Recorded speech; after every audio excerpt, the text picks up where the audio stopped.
Добрый день! Мы волонтеры туризма и гостеприимства. Мы наследники священной земли Татта. Родились и живем в благословенной земле Джахсаланского наслега, где родились выдающиеся сыны Якутии. Мы волонтеры гостеприимства и туризма.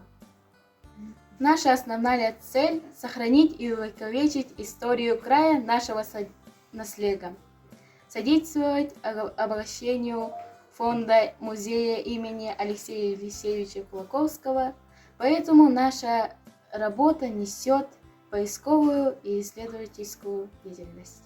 Туризм является одной из основных видов нашей деятельности для изучения истории и природы нашего родного села, а также способствует его физическому развитию. Проект туризма успешно реализуется с 1960 года и по сей день. Составлен туристический маршрут.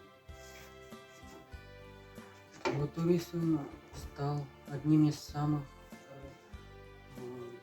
любимых видов школьной деятельности. Свой вклад принес учитель биологии и химии Петр Николаевич Иванов. Мы сегодня продолжаем его дело и гордимся этим. Исторический момент чтения капсулы времени, письмо поколению, который был закопан 50 лет назад старшим поколением краеведов нашего села, происходил на наших глазах. Это письмо является историей нашего наследия.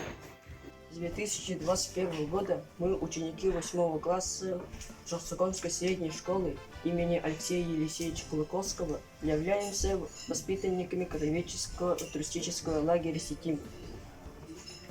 В течение 2 лет мы составляли в карте туризма 11 маршрутов.